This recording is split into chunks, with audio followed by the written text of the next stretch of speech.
When I met you for Avatar 2 in London, Yeah, I knew we've talked before, yeah. you said you were a bit nervous, and I quote, "Can an expensive film like this survive? I don't know." And you were proven wrong. It did survive.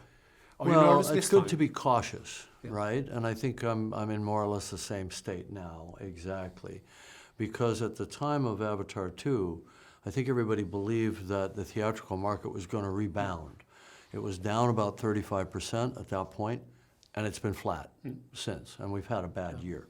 So I think we can see that it's more or less permanent trend, that people are changing their entertainment viewing habits, leaning toward kind of streaming and accessibility and convenience over deep experience, right? Because in the theater, we go to have a deeper experience, an unbroken, focused experience where we don't have the remote, we can't stop that train once it leaves the station, you know?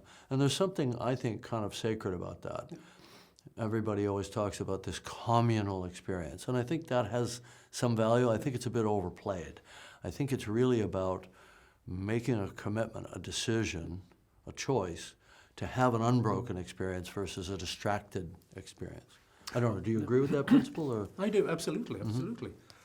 Are you still surprised what technology can do? I mean, are there things when you go back and look at the first Avatar to think, oh, I could have done that in another way? So. Yeah, we did spend a lot of money in research and development to improve our technique from the first film going into the sequels.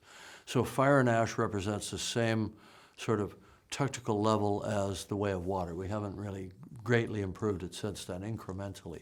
But, you know, our goal, most of our focus was on the perfecting the actor performance into the final character, right? Because I think of it as makeup. But also, when I saw it now in Stockholm in IMAX and 3D, and that sequence where the kids escape in the water, Yeah. It looked almost like the water was dripping into the... Yeah. It was fantastic. Yeah, well, I mean, I think that there's a difference between what you build into the capability and what you learn as a filmmaker, and you can feed back artistically against what you know will work, right? So when they're rushing down those rapids, that's an interesting scene that you mentioned. You're talking about in the rapids where they're...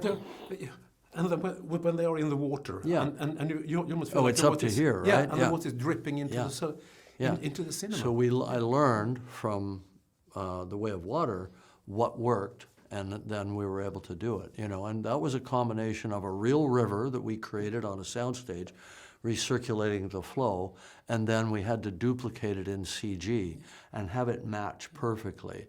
And I'm pretty astonished at how good a match we were able to achieve between the real water and the CG water. I can't even tell the difference. Oh, I'm gonna see I know which one is which, but I can't see a difference. I'm going to see the film again in a couple of weeks, and I really look forward to it. Okay, all right, good. How important is the environmental message in the film for you? Critical. In fact, there was a moment when I was asking 20th Century Fox to greenlight the first film, and the head of the studio at the time, Peter Chernin, said, "It's a pretty good script. Can you take out all of this tree-hugging stuff?" That's a quote.